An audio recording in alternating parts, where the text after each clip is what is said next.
Welcome to the latest Seahawks Draft blog live stream. Rob Staton and Jeff Simmons here to dig through some big Seahawks topics. A lot to get into since we last spoke, Jeff. I think the obvious starting point and the place I wanted to come to first with you is just how much has changed since we last got together and had a conversation. I think that was it was either after the Saints game or it may have been after Arizona, whatever it was. The Seahawks are on a 4-game winning streak now. Whenever we have spoken since the Russell Wilson trade, it's always been within the context of this is a major rebuild, of drafting quarterbacks in 2023, of ground zero rebuild. As we sort of sit here today with the Seahawks 6-3, how are you feeling about this team? It's been a pleasure. It's been unbelievable to watch them. I did not see this coming from a mile away. We saw some fun signs last time we talked with Gino, and I kept waiting for the bottom to fall out. And if you remember me and you talking after the draft, we both were very, very high on what they did in the draft. We talked about what that can do for a rebuild, but it seemed like they were just setting up to get a quarterback, and it was going to take some time. And then the defense was so god-awful. Yeah, I thought it would just make them unwatchable. But the last 4 weeks, we've said for years, like, why doesn't the offense and defense ever play well at the same time? And we're finally seeing it. And there's been so many Seahawks games in the last 3 to 4 years. And me and you have talked about the roster limitations, and people will use that as a slight on Russell, but it really was almost a one-man team. And that's more of a Seahawks issue almost than a Russell issue. But I don't know if you saw the Denver-Jacksonville game in London, but it looked like basically every Seahawks game I've seen in the last 3 to 4 years where Russell throws a terrible interception. They should be losing by 10 points, and he pulls a drive out of his ass in the last few minutes, and they win the game, and the fans come out of there being like, what the hell was that? And you watch the Seahawks the last 4 weeks, and they're playing well. They're playing complimentary football, and they're fast, and they're young, and a lot of these free agent moves, and now their defense has gone good. It's been stunning. I don't know what's more surprising is the continued success of Geno Smith, or the way that this defense has gone from being it's done this before. It's looked really, really bad, Jeff, and then it's managed to turn itself around. But I'd suggest not to this extent, this quickly, to go from just being one of the worst defenses in the league to suddenly one of the most productive. I'm not going to say one of the best, because I think there are challenges ahead, but certainly one of the most productive in the last few weeks.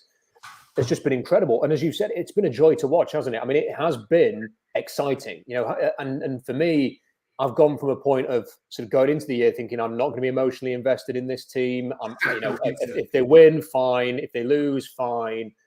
To now, edge of the seat, watching the game, hoping they're not going to lose, desperate for them to win, Jeff. I mean, it's a much better feeling to have that tension in your life as a fan, but just so unexpected. And well done to Pete Carroll, who have been incredibly critical of at times over the last few years.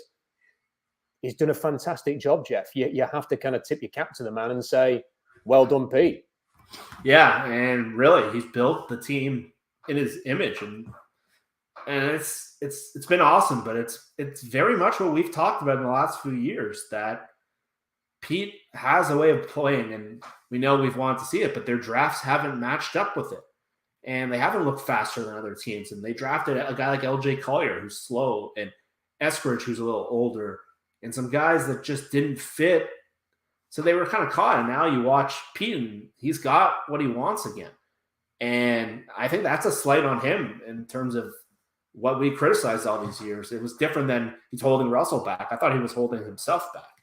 And you really see the kind of team that works well with him. He's good with young players. He's found people who believe in him. The team just has like incredible vibes. And the cool thing was, if you watch their first 5 games in that New Orleans game and Detroit game, they were just getting killed at the line of scrimmage on defense. Their fronts, other than Al Woods, were just getting smoked. Like Poona Ford was completely useless, and Shelby Harris wasn't doing much, and Quentin Jefferson, and they looked. I remember we were talking. They have the wrong fits in the scheme, and I believe Pete was definitely involved in flipping that. And all of a sudden, their front 4 is getting pressure. They're winning at the line of scrimmage. Poona Ford has come back to the player we know. Shelby Harris has been really good. And you got to give Pete credit. I don't know how much was him versus a Clint Hurt, but they're not doing the 2-gap stuff they were planning on doing, and they're playing to their players' strengths. And kind of the whole thing has come together. And I remember, this is a weird memory, but I remember the day before day 2 of the draft, You asked me if I would be comfortable drafting Breece Hall and Kenneth Walker.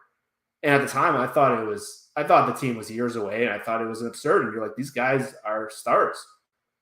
And I give you credit. You were one of the only – you brought that up, and I thought it was a far-fetched idea at the time, not because of the whole running back line. I just thought it would help them this year on a year where they were trying to suck.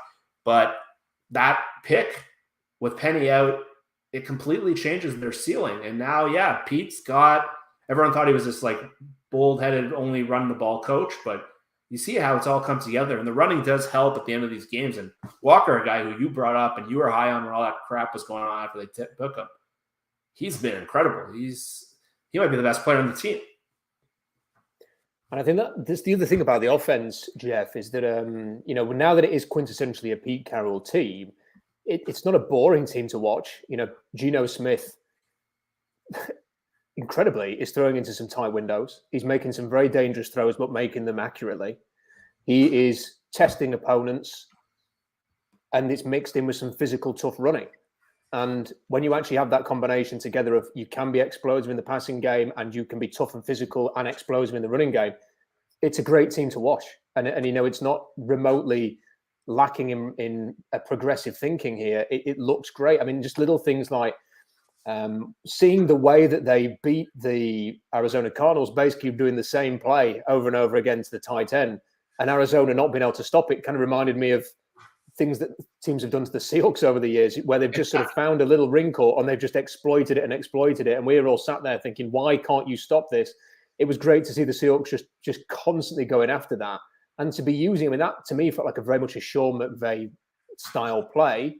And to see the Seahawks using it, it just seems like everything's fitting together. The quarterback fits the scheme fits the team, the players fit the scheme. Everything is working, and then you've got the defense and the offense complementing each other, which is what Pete Carroll wants. And you look at the rest of the NFC, Jeff, and you kind of just see teams that haven't got this. They just do not have this chemistry, this connection. They don't know who they are. They're trying to work things out still. The Seahawks are going to play a team like that on Sunday in Tampa Bay, who are trying to work out what's going on here, trying to just grab any kind of form. And there's not that much, Jeff, in this entire conference to be that fearful of. No, it's one of the things that's unbelievable is, you start to wonder how far these guys can go now because, the NFC, even if you don't believe in this team, I was looking at the standings this morning, and you look at there's basically 7 teams who are in the playoffs right now, and the 8th seed is Washington at 4-5, and under them is the Rams at 3-5, and under them is someone else. I think it's Atlanta. And who's gonna leap someone there? It's a pretty bad. It's one of the worst guys. Then there's Green Bay, who looks shot. So Tampa's a great example. Tampa's played awful this year, and they'll probably win their division.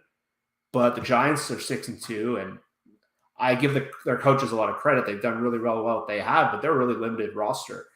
And you saw the Seahawks beat them by 10, and it could have been 3 scores if Tyler Lockett doesn't fumble up the 2-yard line. So you look, and there's Dallas, who I think is pretty good. I think that would be a tough matchup for this team. I don't know how much of the Vikings you've watched. They are one of the stranger teams I've ever seen, where they play like shit for 60% to 70% of every week and somehow find a way. They were down 17-7 at Taylor Heineke this week and had no business winning and found a way. Taylor Heineke threw one of these terrible interceptions. They lose the game. But the Vikings, I think the Seahawks are outright better than the Vikings, and they're 7-1. So you look, and it's the Eagles, it's the Cowboys. Maybe Tom Brady gets it figured out, but I just don't think that team is built for it this year. That's really it. And I think the Eagles are really good. I think that's a good team. But with this watered-down conference, which is one of the worst conferences I can remember in any year, the Seahawks are right there in the top 3, which is crazy to think about.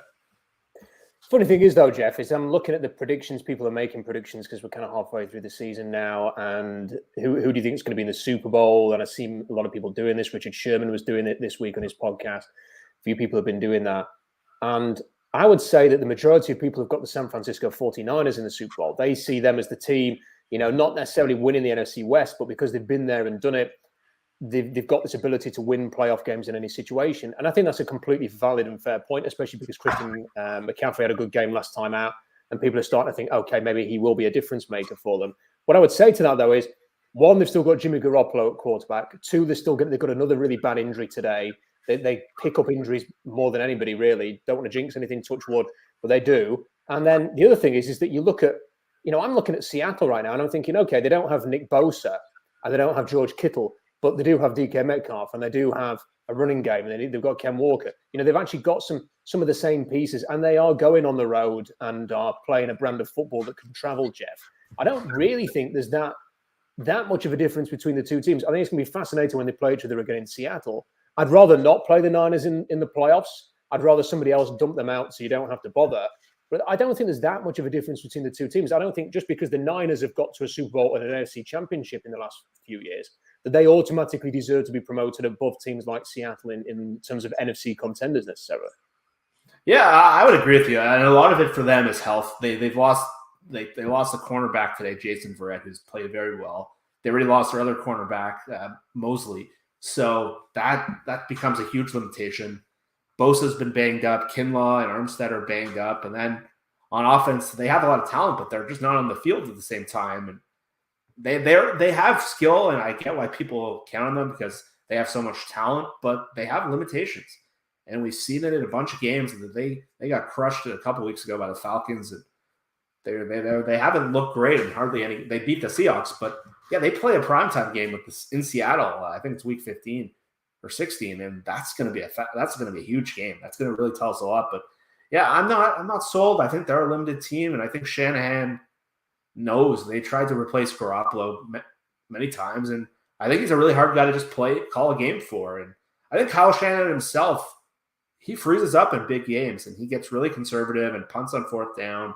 Does a lot of stuff that we've been complaining about. Like, I thought Shanahan was awful in that NFC Championship last year. They should have won. Where if you look at this Rams team, you see how lucky they were to win it all. But yeah, I'm not sold on the Niners either. They need a lot going right. They need everyone on the field. They need everyone healthy. And then they also need Garoppolo not to turn the ball over. Yeah, absolutely. And I think that this feels to me like a very open season. I know that people will say, well, obviously the Chiefs are looking good because Mahomes is looking good. Yeah, that's fair enough. Any given Sunday, though, Patrick Mahomes has lost playoff games. The Bills, Josh Allen's got an injury now. They've lost a couple of games already. The Niners, we've just been talking about the Niners. They're one of the few teams who actually lost to Denver this year. They've had some bad defeats. So, it feels wide open. It doesn't mean the Seahawks are necessarily going to have a great playoff run or anything. I mean, it's funny that we're even having this conversation after the last conversation we had. We're now talking about deep playoff runs, but I don't think there's anything really that prevents them from doing it right now. If the Seahawks have a lot of injuries, then that will change. But as they're playing right now, they've won 4 games in a row. You have to give them a degree of respect in that context. What do you expect? I'm heading out to Germany on Saturday. So first thing Saturday morning, my plane's going over to Germany. I'm going to be in Munich on Saturday lunchtime. What do you expect from this game? What do you expect from Tampa Bay? Because I'm sort of reading online and you're already seeing it. I was listening to Mike Florio and Chris Sims about an hour ago. They both picked Tampa Bay to win because they think the Super Bowl style atmosphere of this game will suit Tom Brady and the Buccaneers. But then I was watching a clip on ESPN just after that, and all of their panelists picked Seattle to win and think that Tampa Bay have finished. I think there was nothing in that win against the Rams last week that suggests that Tom Brady or the Bucs are back on any kind of form. So how do you view this game against the Buccaneers? I think it's a great matchup for Seattle. And this is a very different Tampa Bay team. I think the style of game actually fits really well for Seattle. And I know Pete's done really well in these kind of games. He's compared it to a bowl game today. And when they went to England the last time, they just looked like they were playing at a totally different speed than the Raiders. And the Bucs are not the team you remember from the last 2 years. One, Todd Bowles is very different than Bruce Arians as a head coach. He's very conservative. He makes some weird in-game decisions. And there's been a lot of complaining from Bucs writers and Bucs bloggers like us about how they call games. So I think Todd Bowles is going through a learning curve, and just personnel-wise, they're really, really different, especially offensively. They lost their left guard, Ali Marpet, who was an all-pro level guy, and he retired out of the blue this offseason. And their center, who was probably the top free agent on the market last year, Ryan Jensen, I'm for sure every Seahawks fan probably wanted him. He got injured in the first game this year. And they went from having, if you remember them in the Super Bowl, which caused that whole Russell Wilson trade thing, where he watched how good this line looked. This has become one of the worst lines in the NFL this year. They got good pass protecting tackles, but the rest of the line, especially at guard, left guard, and center, have been abysmal. And it's basically blown up how Todd Bowles wants to run the offense, where they're beating Fournette, and they lose Antonio Brown and they lose Gronk, who again he's like an offensive lineman in one. And Chris Godwin tore his ACL in week 15 or 16 last year. And you watch them play this year, and they just look slow. And they don't have a lot of speed on offense. And because if you remember how Brady struggled in the past, it's the pass rush up the middle and left guard and center. And if you watch them play, there's more 3-and-outs than you're used to. There's a lot of passes into the ground. Brady, I'm still not sure if he wants to be there. Like, there's been weird stuff where he's been missing training camp and missing practice. We got the divorce. They just have this weird vibe about them. And if you watch that Rams game last week, it was just, Brady pulled it out at the end. And maybe everyone thinks, okay, Brady's back. They just looked like an old boxer going in a fight where they just have nothing left in the tank. And I will say they're pretty good defensively. They're getting healthier. They're getting guys back. But they had this run defense the last few years with Sue and Vita Vea. And Sue was not brought back, and Akeem Hicks has been hurt. And guys like Devin White, who was like in the Super Bowl run, one of the best players in the league, he's been awful this year. So this Tampa team has looked pretty lifeless. They lost to Carolina. They lost to Pittsburgh. And I'm a little worried maybe they found something at the end of that Rams game. They totally pulled one out of there behind, and they had no business winning, and they won because the Rams got conservative at the end, and they shouldn't have won. But the Bucs would have lost 5 games in a row if not for that last-minute drive. So the Seahawks, the way they play, this should play really well into their strengths. It might be a little like the Giants game where it's a little sluggish and it's a little tough grind. But I just think the Seahawks' speed and the Seahawks' talent, as long as Tom Brady doesn't play out of his mind and return to form, but we haven't seen any evidence that's there. I've been surprised that the Seahawks aren't heavily favored in this game based on how they're playing. I think it's a lot based on reputation. So unless the Bucs pull this game out of nowhere where they start to turn a corner like the Seahawks did a couple weeks ago, I think this is a really good matchup for Seattle. I would also say, people who say this is like a Super Bowl, therefore it benefits Tom Brady. As someone who's been to these international games many times, and I've never been to a Super Bowl, so I don't know how it compares, but I would suggest it's probably more of a bowl game atmosphere than a Super Bowl. I don't think there's the tension of a Super Bowl. Obviously being the defining game of the season, you've got bajillion people watching it all over the world. There's not. I think it's more like a bowl game with a lot of people at the bowl game. And Pete Carroll's been in a lot of bowl games. I think that's just something that people often forget. And there's other things about this Bucs teams, Jeff. And it's funny because a couple of years ago when Tom Brady won the Super Bowl and Russell Wilson was watching it, and that's what really turned Russell Wilson to this idea that he needed to go somewhere where he was as powerful as Tom Brady. And yet Tom Brady seems to have got his way this offseason in Bruce Arians gets shuffled out the back door or upstairs to a different job. Todd Bowles takes over as the head coach. Now, Todd Bowles may well be a great coach and may just be very unfortunate that he's inherited a bit of a difficult situation in Tampa Bay. But Todd Bowles did not do anything in New York with the New York Jets. That's a very difficult job, admittedly, but he got fired there and he's come in. And this is what the Bucs are what they are right now under his leadership. It's possible that he's not a very good coach. And it's possible that maybe Brady needed Bruce Arians, that even though they didn't like each other, maybe there's just something about Bruce Arians where he would put his foot down and go, no, Tom, we're going to do it this way because it's my choice. That maybe just helped them, 1, win a Super Bowl, and 2, have that epic game in the playoffs last year, which almost got them, start another run to get back to the Super Bowl again. Maybe he needs that in the same way that maybe Russell Wilson needs that. Russell Wilson's gone to Denver and has got his way. He's all powerful now. And from what we're seeing, maybe he needed some of Pete Carroll working alongside him to manage that situation. So it's not great. I think there are still players like Mike Evans that worry me because, he may have had a bad game against Seattle, but I can't remember it. Every game he's played against Seattle, he seems to have dominated.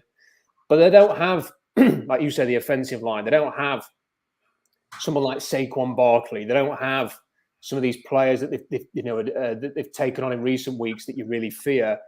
And Evans hasn't played well. He's dropped catches. I think I heard that they've got 4 touchdowns in 45 drives. Yeah. Something like that, Tampa Bay. It's incredible. So I'm optimistic for the game, but my record, I've got to warn you all now, my record watching Seattle live is not very good. So maybe I'm the jinx. If they lose, feel free to blame me. If you have a question, by the way, to anybody, if you want to send a super chat in, we will run through some questions. Save the super chats. I'm seeing a lot of people in the live chat, but if you want to send a question in, super chat away, and we will come to those. I wanted to kind of ask you about the long-term future of this team now, Jeff, because it's a conversation I enjoy having with you. And as I mentioned, last time we had a chat, I think we were still thinking long-term and the possibility of drafting a quarterback, or I think we may have had a conversation about whether to re-sign Geno Smith or what do you do with Geno Smith. But it feels like things have moved on even more since then because he's played consistently well for over half a year now. It's 9 games where he's played well. What should the long-term approach be now? And when they get to the next off-season, what would you do in terms of Geno Smith? What should they do in terms of the draft? Because if they're picking 11 and 23, which is where I think they are now, or 11 and 24, I can't remember which one it is. But let's just imagine it's that kind of range where they're going to be picking. You know, they're not going to get the good quarterbacks. They're not going to get a Will Anderson or a Jalen Carter with the way that he played last weekend. What should they do? What should their approach be? I think the thing that worries me the most is that now that they've sort of established a new foundation and they've kind of put some, I hope they don't go back to what made these drafts so poor and start highlighting positions and target only those positions. I think that's the thing that they should not do. I think that they're now in a luxury spot where they can kind of let the draft fall to them and just try to get better. And I still think as good as the defense is playing, they still don't have enough talent on the edge. I think their front seven still can use talent. Their defensive line is old. Shelby Harris and Al Woods. So ideally, adding to this defense, adding to the line, maybe interior offensive line. That if maybe a center or a guard falls to you, you can look at those positions. And I think you can just really stick to your board. I hope they don't get back into making the kind of decisions they made that led to LJ Collier and D. Eskridge, where they didn't let the board fall to them. They hyper-focused on one position. So I think if you're at 11 and 23, yeah, I don't think quarterback is going to be in play anymore. And seeing some of these boards, it seems like C.J. Stroud is not as high in the NFL as some of the media views him. I think a lot of the concerns that, Rob, you were the first I've seen brought up, I think that's starting to get around. I heard it mentioned on a podcast this week, and I did some digging as well. And there's a lot of concern about C.J. Stroud and how he transitions based on the scheme he's playing in. And I give you credit. You're the first one I saw write that when there was talk about this super quarterback class. And I've read that Levis and Bryce Young are far ahead of him on a lot of boards. So unless Stroud falls or the Seahawks are high, I think you got to go defense and maybe offensive line and kind of supplement what they have, because it's crazy enough. But you take the Seahawks team and you look at this, if you hit on the draft again next year, this could be a Super Bowl roster. And I thought this was like a 3 to 5 year project and you're going to get a quarterback. And now all of a sudden you just need to get it because you have the core of this team back. There's not a lot of guys other than like Geno where you got to figure out what to do with. There's Puna and there's Austin Blythe. But outside of that, this core is going to be around. You don't have to pay a tackle or a cornerback for a long time. So this team looks really, really well positioned. And that was what me and you were talking about initially with the trade. But I thought the quarterback was going to be the whole year, or an edge rusher. They still haven't gotten much at Darrell Taylor, and Cody Barton hasn't been great. So there are players that they can get better at. That front seven still can use a boost of young talent, in my opinion. And you look at the teams they've played on offense. It's been Arizona twice, who's a hell of a mess right now. It's been the Giants, they're really lacking in skill players outside of Saquon. And it's been the Chargers, who are missing their receivers. So as they start to play better offenses down the stretch, like KC and San Francisco, and if we get into the playoffs, we'll really get a better picture of where this team is and where their limitations are. And I still think there'll be some issues on defense there. So I think that's where I think the draft should be developed towards. Yeah, I think, I've had a few people, Jeff, say, well, maybe they should trade up or maybe they should trade down and stuff like this. And I kind of feel, I'm not totally against those ideas. I think it's probably a bit too soon to get really into the weeds of whether that is a good idea or not. But there's something to be said for what they did last year, which was just to stay where you are and pick the best players there. And I really hope that is a lesson to them. I completely agree with what you're saying. Don't get hyper-focused on a position or a need. You can just go and get the best talent. And the classic example of that is Ken Walker.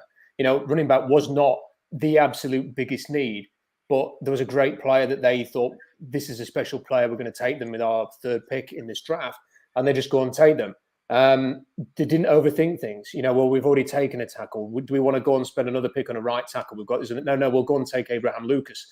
That was a great way to build that draft. I'd love them to just go into this draft and go, we are going to take the best player on our board with all of our high picks, and we're just going to see where we are. And I agree with you that right now, watching it, I'm watching the defensive line last week against Arizona. I'm thinking, do you know what? How good could this team be if they just had one really special defensive lineman? Just one guy who could collapse the interior, or one guy who you just knew was going to get a sack a game. I know those players are hard to find. Myles Garrett's do not come along. Whenever you watch Myles Garrett play, you kind of think he's going to get a sack today. And it's hard to get a player like that. But if they had that player, or if they had somebody in the interior who isn't getting maybe 10 sacks, but just consistently is really disruptive up the middle, which maybe helps your guys off the edge get home a little bit more. That's the one thing that's missing. I'd love to be able to get that in this draft, but I'm not sure I want to trade the house to go and get Jalen Carter or Will Anderson. And you know what? If you don't get it, I'm not that concerned, because if you keep adding talent and you keep adding talent, I'm happy to get that. But this is kind of the question I've got for you then, off the back of what we're saying. Because there are a number of big players who are, being projected to go very early in the draft, who simply haven't played their best football this year, or they've been injured. And, they get projected up there. And, in the range, let's just use the number 11 range again. That's where Seattle are currently picking. There are players like, you will see Myles Murphy, for example, at Clemson as a pass rusher. You will see Brian Brissy. Now, neither of those two players, for me, have played to a level where they're can't-miss players. Brissy's been quite poor this year. He's had a lot of issues, and it's understandable if that's impacted his game. Myles Murphy can't play the run to save his life. Do you take a chance on a player like that, Jeff? Because I'm guaranteed both of those two players will test brilliantly at the combine. They will have an amazing combine. And there's someone like Tyree Wilson will do well at the combine. There's players like this who will do well at the combine, just haven't played great, consistently well in 2022. Do you take a player like that and go, do you know what? D-line's the biggest need. We're going to go and roll the dice on someone with a lot of upside at that position. Or do you turn it around and go, okay, there are players at receiver, Quentin Johnston, tight end, Michael Mayer, running back, Bijan Robinson, who may end up being all-pro players very early in their career, who could end up being superstars within this draft class. But do you know what? With the exception of Johnston, the receiver, running back and tight end are probably the two last positions the Seattle Seahawks need to go and draft for, especially with the top 15 pick. But you might get a great player in those positions. How do you balance out those two extremes? It's a tough spot, because you see what happened with like Tariq Woolen, where his film was atrocious last year, and there's a reason he fell to the 5th round. You hope like an overconfidence doesn't come in where they think they can do this with anyone, because I do like the idea of drafting you saw Trevon Walker go 1st overall, and he had pretty lousy film last year. So when you look at Myles Murphy or Brees, they're going to get compared with Trevon Walker a lot, who's shown flashes this year as a rookie, but he's still not a huge impact player. So I think I would look at someone like Jordan Addison, or a receiver, someone like that, or like a Michael Mayer, and I would not be upset if they took a guy like that. And I don't know about Bijan Walker, because I think I want Kenneth Walker on the field as much as possible. But I think you have to try to balance what is coachable and what you can get out of them versus just guys who can play right now. Because, say you take the tight end from Notre Dame, but you have 3 tight ends, you're built for the future. And Will Dissly's got a 2-year contract, and Noah Fant's contract comes up after next season, I believe. So you're not one of these things where I don't think you want to worry about short term. If you have a Michael Mayer grade in the top 5, for example, and he's there, I'm totally fine if they take him. That makes a huge difference. So again, I don't want them hyper focusing on positions. And you saw how Penny ended last year, and they had Chris Carson at the time, and they still took Ken Walker. And look where that pick is now. So it's easy to look at a roster and think, okay, we have this, we need this, but you just don't know what's going to happen. So I think my preference would be just take the best players on the board and worry about the rest later.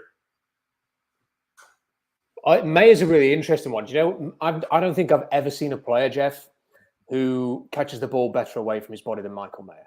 Yeah, it's absolutely incredible. I would encourage everybody to go and check that out, just because even regardless of whether the Seahawks might draft him or not, it has to be seen to be believed. Some of the catches he makes where the ball is thrown perhaps just a little bit off target in front of him, and he reaches out and brings it into his body. He's got the softest hands. He's absolutely fantastic. Contended catches is a master. He has got agility, short range agility to separate right at the end of a route and get free and create an outlet. And he's not Travis Kelce because he's probably, I think, the way he runs, this is the fear that I have for Mayer, is that he, to me, looks like a 4.75, 4.85 type runner. He looks quite slow as a straight line runner, but he's got that short area quickness, which enables him to separate, which is something that a lot of teams look for in tight end rather than that straight line speed. I just think he has got, I mean, he's a slower Kelce for me. I think he's a player that you could feed. And there is something to be said, I think, a little bit from having a player who can do that on an offense. If you've got Metcalf and you've got Lockett, and if you can bring players in like Goodwin and to complement that, and then you've got a fantastic tight end, look what it's done for the Chiefs. So I think it's something that should be considered. Disley, Fant, and Parkinson, all of their contracts run at the end of next season. So you haven't, that's all three of them are going to either cost or they're going to go. So it's not the worst idea to invest. The thing with him is he is such a good player that I think legitimately 5 years down the line, you could be saying, how did X, Y, and Z pass on this guy? Because he's that good. I mean, and the amazing thing is if you actually look at his snaps, I did a breakdown on the blog this week. I've not got the numbers to hand, but he's like 3 times more of his snaps are in the slot than they are in line. But he is a great inline blocker, but he's being used in the slot, which speaks to him and his ability to sort of be almost like your third outlet, your third receiver, instead of just your number one tight end. So I think he's such a good player. And I think with Bijan Robinson, you're right. He's a great player. He's going to be top of most teams' boards, I think, in terms of pure grade. But every time he's on the field or has got the ball in his hand, Ken Walker ain't on the field or hasn't got the ball in his hand. So why would you take Ken Walker off the field? You're better off taking Kenny McIntosh if you're going to draft a running back in round 3 or round 4 and having that rather than spending your top 15 pick. But Mayer, what a player. Johnston's a great player. But are these the big needs? And to be honest, Jeff, I'm pretty relaxed about the whole situation because Bresee, it's hard to watch Brian Bresee. I don't know if it's the ACL injury that he had last year and the niggling injury he had at the start of this year he's just not right, Jeff, or whether he ever will be right again. And maybe there'll be some testing info from the combine where we find out a little bit more. Maybe it's the really horrible story about his sister, which has just impacted him emotionally and has maybe made him drained. But he's not playing as well as he's capable of. But here's the thing, Jeff. Go and watch his high school tape. If people may well remember Jadeveon Clowney's high school tape, where he looked like a grown man had entered the field to play a bunch of children. That's what Brian Bresee's high school tape looks like. He is the college phenom that Jadeveon Clowney was. If you can get a player of that potential, you're almost obligated to take him. And if he's going to be there at 11 because his tape's not great, it's that rare opportunity to get a game-wrecking interior defensive tackle who might not be showing it in 2022, but I don't know. Do you owe it to yourself to see if you can recreate that? I think that Jalen Carter's probably going to come in and have maybe more inconsistent yet impactful tape in the NFL. I think that he will impact games enough to splash, but there'll be inconsistencies. My problem with Bresee is he ever going to be back to his 100% best? Because if he can get back to his 100%, is he just going to be average? Because if he gets back to his very best, you could have an elite defensive tackle, and wouldn't that just be the perfect thing for Seattle? Yeah, it's such a good call. And Clowney's a really good story too, because I talk about this a lot online and on our show, and even with you, is I talk about game wreckers. And people always ask me, what's a game wrecker? How do you define that? And Clowney had this one game with Seattle against San Francisco, the year San Francisco made the Super Bowl, where I think it was a Thursday night game, or I can't remember, a Monday night game, one of the two. But Seattle had a clearly inferior roster, and Clowney absolutely dominated. Clowney has not had a game close to that since. He actually got injured right after that, and then since he's gone to like Titans and Cleveland and whatever, he's never hit that level. But that's what a game wrecker looks like. And if you watch the playoffs last year, all throughout, or if you watch the Tennessee Titans play the other night where Malik Willis had 5 passes, they were in that game because of what their defensive line was doing. And they have guys like that all over. One of the guys with the same name as me, and they have guys like that. And you watch the playoffs last year, you see Or you watch the Cowboys this year with Micah Parsons, and you say, does Seattle have anyone like that? So Breesy is a great example where he hasn't quite been that way on film this year, but there's a lot there on tape. And you remember what Clowney did in that one game where the Seahawks had a much worse team, a much worse roster. And what Clowney did basically won them the game. And if Breesy can get back to that level, or Pete thinks they can get him to that level, like that is exactly what this team's missing. Because you remember last year, the 49ers played the Packers in the playoffs. The Packers were the 1 seed. Everyone thought they had a cakewalk to the Super Bowl. And what the 49ers did on defense, just they won the game. And we saw it all. We've seen it all throughout the playoffs. Those are the kind of guys that you need, those blue chip game wreckers. And Seattle's done great play out of Uchenna Nwosu this year, but I don't think he's quite there yet. Darrell Taylor seems to be a pass rush only guy, but you can't really count much on. Shelby Harris and Al Woods are good players, but there's no one there. And what a good transition it would be from like a Shelby Harris to a guy like this down the road. So you look at Meyer and you look at Breesy, like those guys fit exactly what we're looking for. Big time players. Doesn't have to be positions of need, but those are the kind of guys that Seattle should be rolling the dice on, because that can take this team, which is a good roster, into a Super Bowl level roster, and that's what they don't have right now. And as I mentioned, I'm feeling pretty when I was sort of looking through this the first time, I was a little bit dismayed that there wasn't those even like 8 to 10 players that you really, really want to have. There's like previous drafts, there's sort of there are some really obvious players that you just want to root for and pine for, and then you watch them every week and they're impacting games and they're very consistent. And you think, yeah, they'd look great in Seattle, and that's not happening. Some of these guys, whether it's been the injuries, Will Anderson's been a bit underwhelming. Jalen Carter's had injuries. Miles Murphy, like I say, has looked good in some games, but then it's hard to watch him get his arse kicked by Notre Dame's offensive line last week for 60 minutes and then think, yeah, well, I'd love to have him. Brian Brassey's had his issues, as we've discussed. Will McDonald, who's a very exciting pass rusher at Iowa State, has had a bad year. Kelly Ringo keeps getting beat downfield. Then he goes and makes a great interception against Tennessee, and you kind of think, okay, well, that's the good side of it. You can kind of keep running through the list of players that have been, but do you know what? As I've kind of built this board, I've got like a board put together, Jeff. I've got about 150 names on it now. I've actually been able to do a mock draft for the first time. It's taken me till November the 10th. I actually feel like I've got a mock draft that feels even vaguely worth reasonable. I'm not going to publish it, but just for my own benefit, just to get an idea of what's out there. And I actually feel pretty comfortable that the Seahawks can improve quite a lot by just staying where they are and picking good players. But the key is to pick the good players. It's to say, okay, who is the best value here?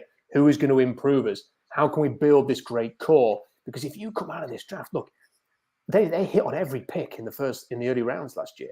It's hard to do, but if you just make the sense, okay, this is the best player. This is the best one of it. This isn't a reach because he has like this particular trait that we like, or he plays this particular position. This is just the great player who can say, you could end up with 4 or 5 really good players suddenly injected into this team at cheap cost, which means you've got even more money to go and spend to keep Geno Smith and maybe make a couple of additions in free agency. You could be in 12 months' time talking about a team that's where the Eagles are right now. Yeah, that's where you could be. That's a realistic opportunity for this team. But they've got to learn, haven't they, from the draft this year? What worked this year? Let's do that again. It probably helped that the positions of need fit what was available in the last draft. So everywhere they picked, there was somebody at a position of need to take who made sense. That might not be the case this year, but I hope they're very smart about it and very wise about it and very disciplined, because they were especially disciplined last year. And the other thing that I kind of feel like I learned a lot from the draft this year, Jeff, is I was so focused on getting like a big name in the top 10. You've traded Russell Wilson. They've got to go and get a Kayvon Thibodeau. They've got to get a Derek Stingley. They've got to get one of these kind of players. And I don't think that's necessarily true, because I wasn't a huge Charles Cross guy. I thought he was a second round grade. I didn't have him as high as some people did. But he's come in, and actually, if you can get a left tackle who's a good left tackle, and I think that's what Charles Cross's ceiling probably is. Mm-hmm. It's just to be a decent left tackle, but that's fine. If you have a decent left tackle, that's already better than probably 70% of the league who haven't got a good left tackle. So I'm not sure that first pick, wherever it ends up being, needs to land a superstar as much as it needs to land somebody who can do a job. Yeah, at a decent level. It's a really good point. If you ever heard the Baltimore Ravens talk about how they drafted in the first round, They had Ozzie Newsome and they got Eric DaCosta now. They've done years after years where they're hitting those, like they're not going for the home run. They're just hitting singles and doubles, and they've been consistently good at drafting players in the first round. And it's one of the things that drove me nuts about how Seattle approached the draft. It seemed like they were going for they were swinging and missing so much, and they were trying to chase things rather than just get good players. And Charles Cross seems to fit that mold where, yeah, maybe he doesn't have an all-pro ceiling. I think Abe Lucas's ceiling might be higher than his based on how he looks, but just getting a solid, good player that you can count on at an important position, like that it's just how you build good rosters. You get good football players throughout, and hopefully you hit some stars. Like they get a rule in the 5th round. You luck into that a little bit, but no, it's just the team I always kind of admired in the draft. They did again this year with Tyler Linderbaum. He's just a good football player, and they didn't chase things. They fell to them once they traded Marquise Brown, and if you saw him on Thursday night last week, he's tossing around Tampa-based players, and he's a small guy. So that's exactly what I hope they learned, and I really hope that they've come to the conclusion that they just need to get good football players. They don't need to chase positions, and you're like Kobe Bryant. It's just a good football player, and they didn't need to draft him. They clearly saw him as probably an outside corner that they're playing on the inside, and you get him, and he's just tough. He's smart, and he fits how they want to play. And I think you just got to keep building and building that way. And yeah, if they play the draft right this year, this roster could really jump forward. It's a great opportunity. We've got some super chats coming in. So sorry I've been a bit late in getting to these, but Big Mike says, for both of you, do you think they'll have the guts to get rid of Jamal Adams this offseason, as they should, even if they have to eat big money? I've got the numbers. I wrote about the numbers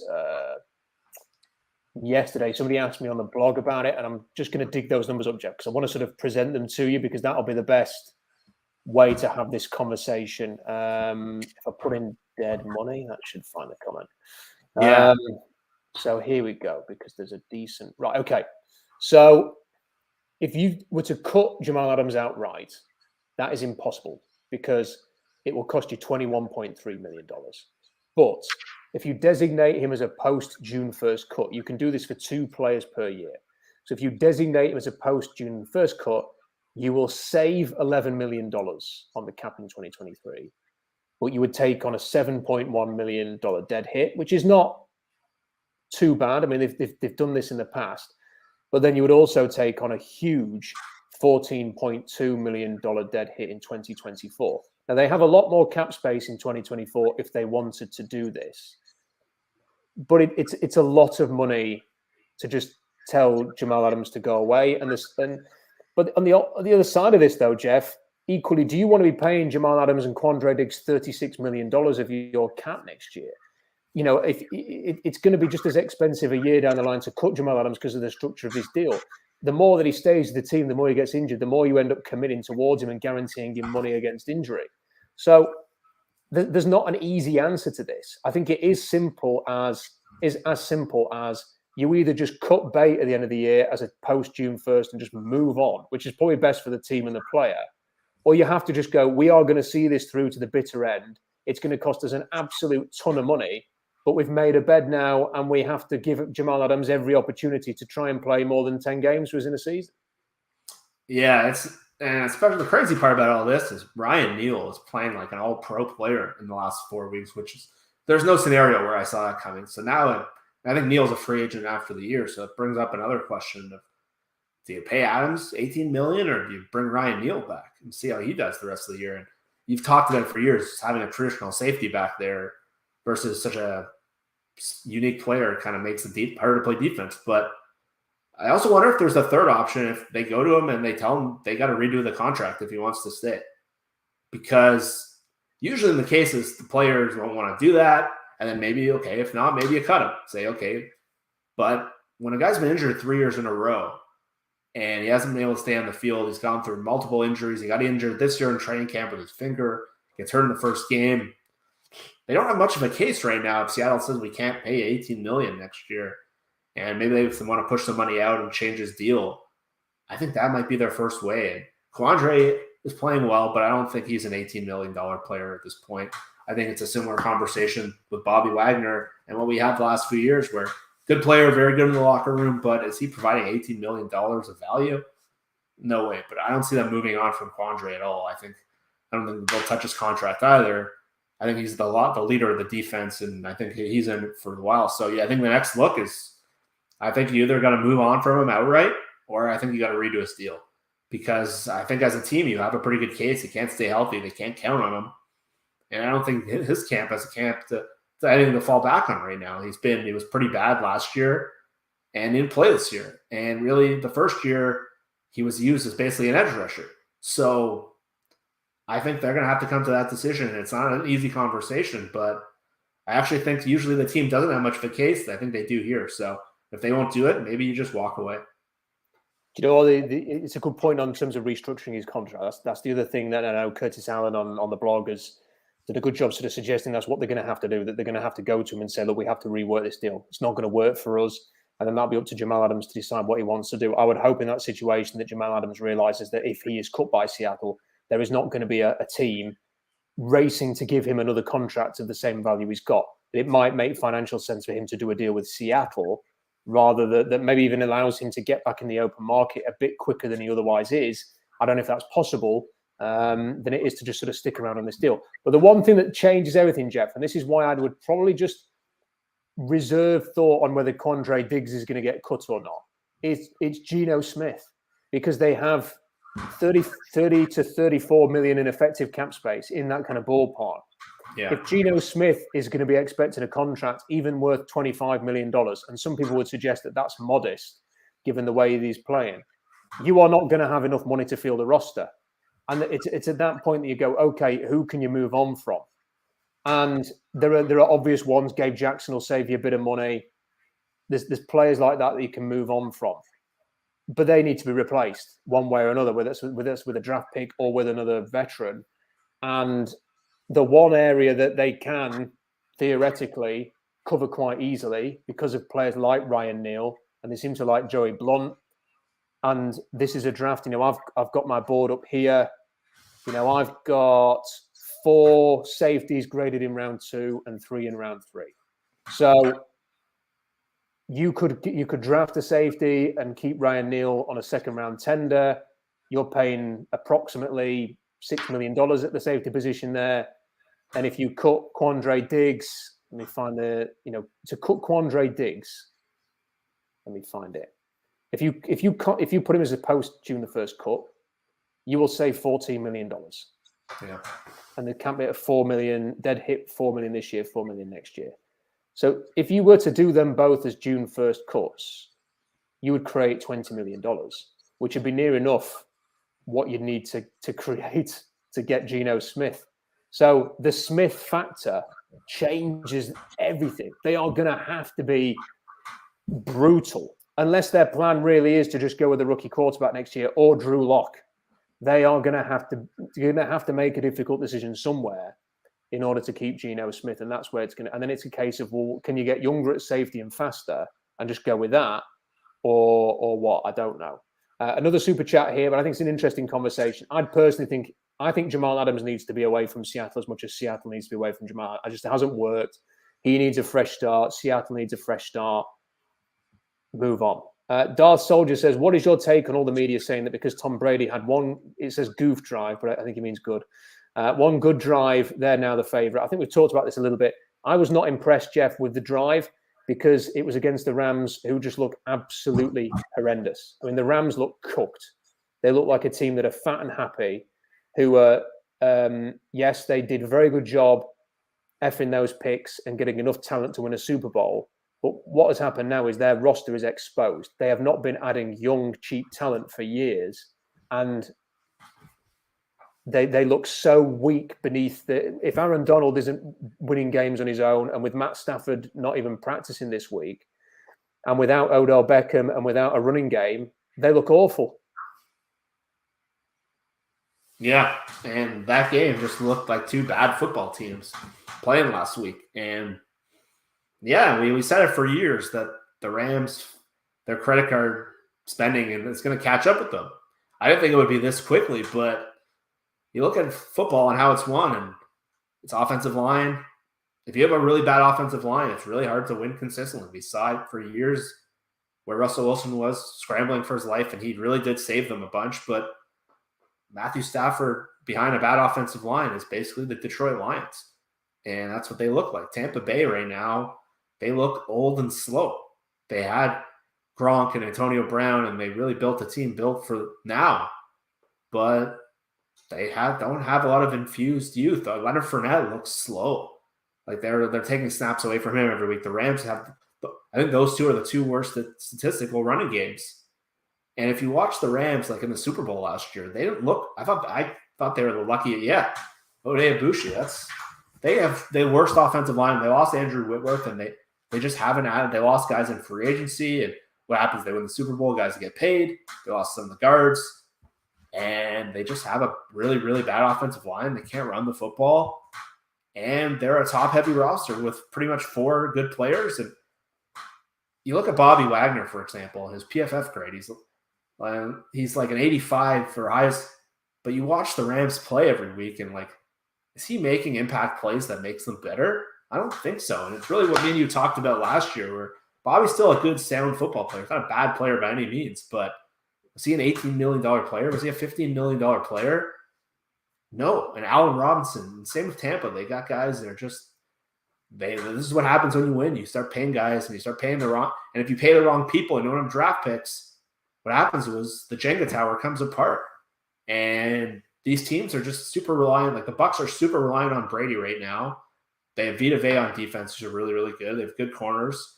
They have some good defensive players, but offensively, when you have a bad offensive line, you can't run the football. And they don't have – Chris Godwin's coming off major surgery that happened at the end of the year last year. Who's their third? They got Julio Jones, who could like barely get through practice and barely get through the year. He can barely get through these games. You watch, I'll have a good game or something just to show it in our faces. But like they got Julio Jones, and they paid Russell Gage like $10 million a year. Kyle Rudolph they paid. They're just a slow, old football team.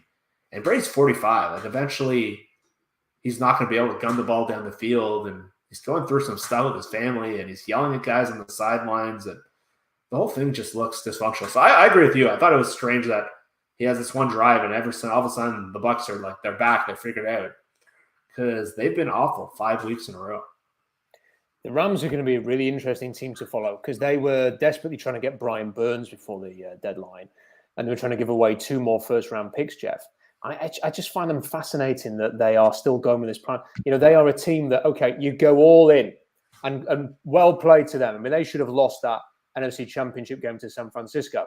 And if they had lost that NFC Championship game to San Francisco and were playing the way that they are this year, everyone will be saying the GM's had an absolute nightmare.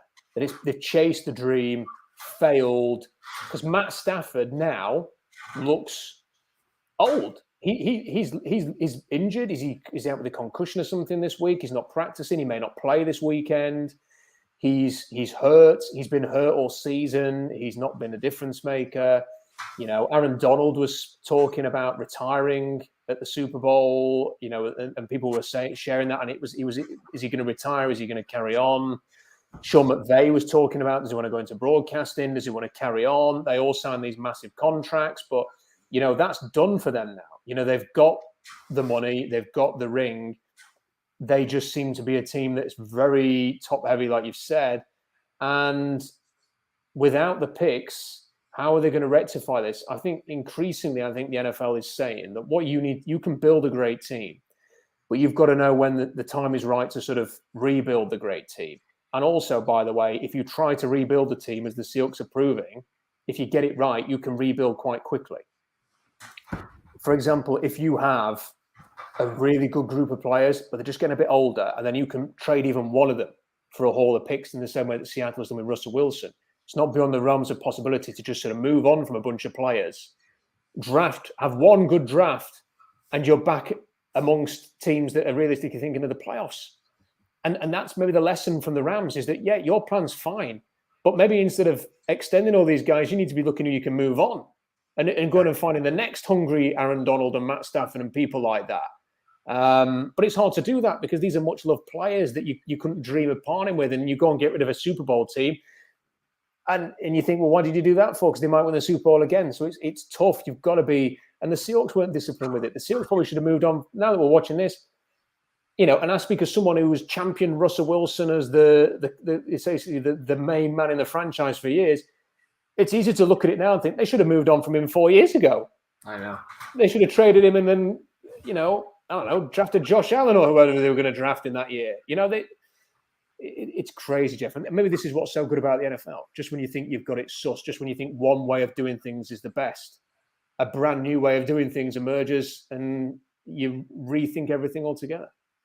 Yeah, it's a really good point. And that report came out last weekend that the Rams offered like 2 first-round picks for Brian Burns. I could not believe how nutty that was. And I believe it's true. But to me, like, the lack of self-awareness of what your roster is and what that move would do to you, to me, it's crazy. I get they don't have edge rush and they plan to bring Von Miller back and they didn't get him, which led to some free money they didn't think they'd have. And they used that on Allen Robinson and Bobby Wagner. And I don't think they're getting the return there. And you combine the bad draft picks with the wasted money, it's just left gaping holes in their roster. And people, I don't know if you have friends like this, but I got friends who wonder, like, why do you like the NFL draft so much? Like, why do you follow it so much? And I think it's weird. I follow it for Seattle, obviously, but I like watching it in general. I follow the whole league. I know that you've done great work on it. I've learned so much more about the draft from reading your blog. And I'm not just saying that. I love the draft.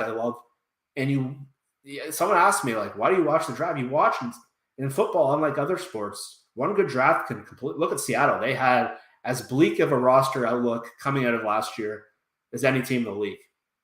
And one good draft, the Russell Wilson trade, and all of a sudden their roster now going forward is top 10.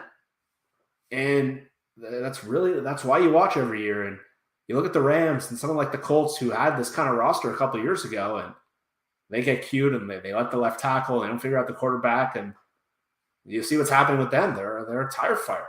So the Rams, like, they are a story. Like, they were the luckiest Super Bowl team I've maybe ever seen.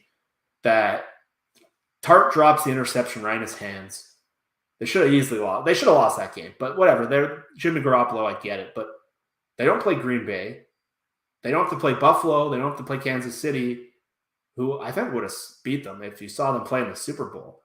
They don't have to play Buffalo. They don't have to play Kansas City. They get Cincinnati, who's like, they have the worst offensive line imaginable in a Super Bowl against a team with Aaron Donald and Von Miller.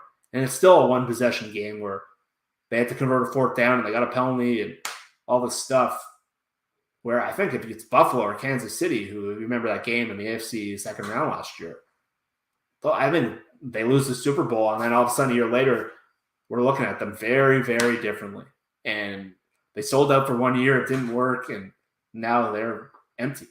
And so, yeah, that's the good part about football. It's you can be like Seattle, draft terrible for years, set them and have one good offseason, a great offseason, and it changes everything. And that's what makes the NFL so good. The Jets were a disaster for years, and they make the Jamal Adams trade. They start hitting on draft picks. They get a functional general manager.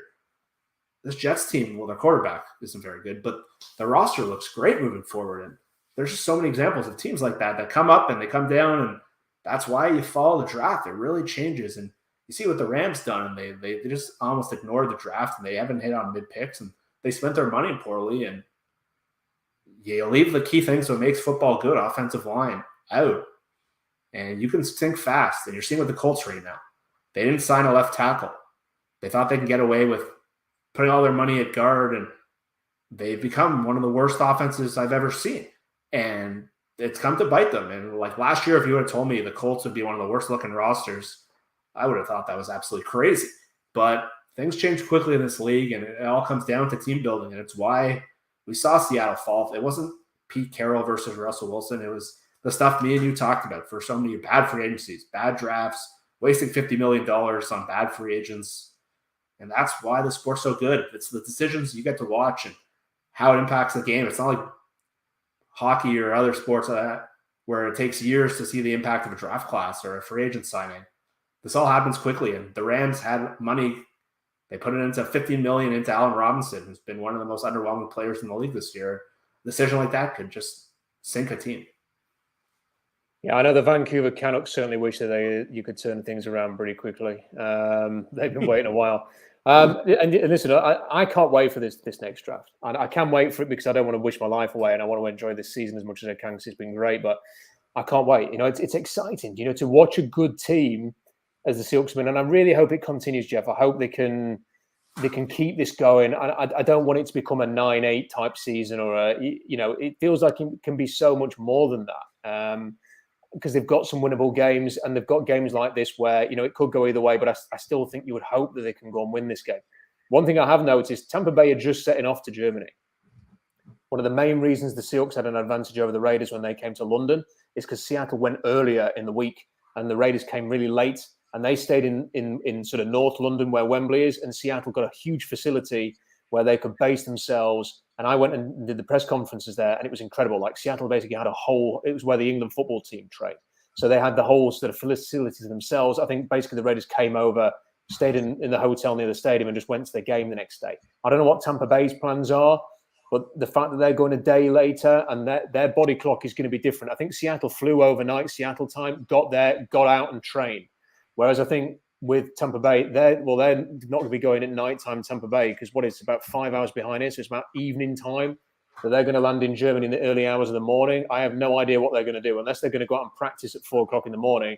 Then I don't know what they're going to be doing out there. So that might be a bit of an advantage to Seattle. And like you were saying that a lot of people ask you why you're so interested in the draft. All of my friends don't understand. They think I'm the biggest weirdo in the world, talking about the draft, writing about the draft, and I can only imagine what my wife thinks as well. Anyway, we've got one last super chat before we finish. Blitzy says, who's the home team for Munich? And Rob, do you have any game day superstitions when you're at the event and you're not an impartial observer? I don't know who the home team is. I think because this is essentially their 17th game, it's not a home team designated game. I think it's just considered the extra game that both of these two are playing. I think they're classified as that, but that can't be right though because they're playing the Jets, aren't they? I think it's a Tampa home game. So it's a Tampa home game. Yeah. Okay, just a Tampa home game. But I'll tell you something now.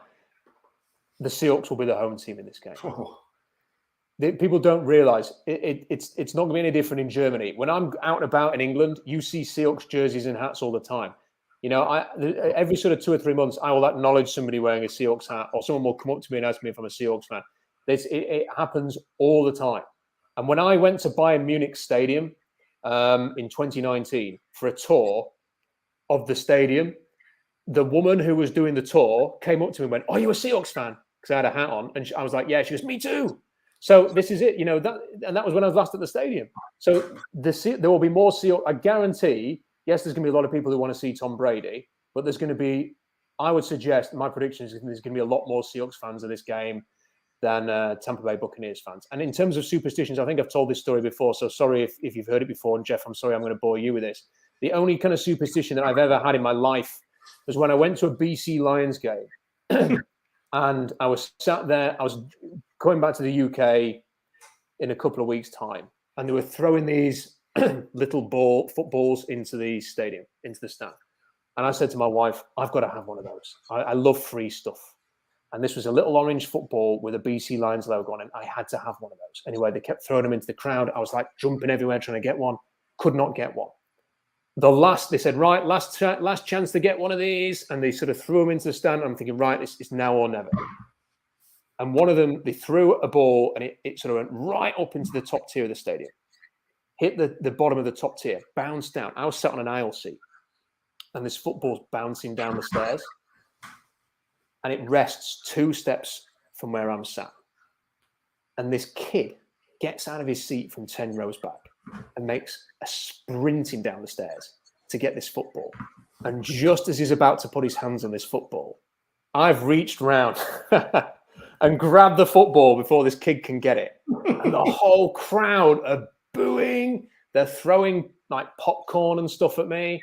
Like my wife's going, just give him the ball. Just give the kid the ball. I'm like, no. I want this. I have to have this. I have called that a lucky ball ever since then. I have looked after that ball. I have still got that ball in the room.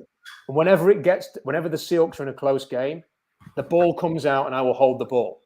So that's my superstition. I have actually taken that ball with me to Seattle so that when I get into the stadium at Lumen Field, the ball is with me. I have to say that this ball has not had a great deal of luck. I did have it during the New England Super Bowl, so it's not really a lucky ball. But if you're talking about superstitions, whenever I feel like the Seahawks need a little bit of a lift, Blitzy the Clown, that is when the orange BC Lions football comes out. So that is the only bit of superstition I've got. I hope that. There you go. I hope that's okay. And apologies to that kid. If you are some young kid who's now a Seahawks fan who lives in Vancouver and a BC Lions fan, I'm very sorry about that traumatic experience. Anyway, Jeff, it's always a pleasure to have you with on the stream. Always a very popular guest to have on. And thanks for joining us. I am going to Munich on Saturday. I am going to be putting some content out from Germany. I'm not sure what I'm going to have access to when I get out there, but just stay tuned to the channel for that. Stay tuned to SeahawksDraftBlog.com for that as well. Lots more on the way. Horizontal board, I'm thinking of publishing that next week. I think it's ready to go, so that'll be on the blog next week. Maybe I'll put that mock draft out as well. So stay tuned to SeahawksDraftBlog.com. Please subscribe. The numbers are going up. We're going to get further up, so please subscribe if you haven't already. Make sure you like the video. That helps as well. Until next time, bye for now.